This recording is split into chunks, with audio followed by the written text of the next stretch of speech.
ये पूरा कुछ बाहर तो सुबह धोते अब तक कुछ काम करते यहाँ देखिए घास भी हम पोसते हैं डेली।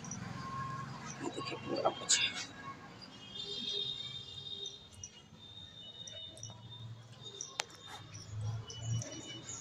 यहाँ पोछ दिए पूरा।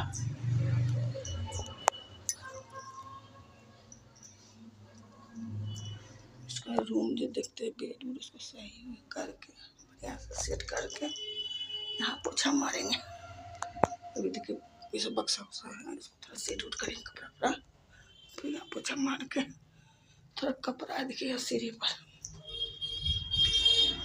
थोड़ा कपड़ा धोए। ये सब कपड़ा है इसको धुलेंगे तब नहाएंगे। करते करते 12 ही बज जाता है।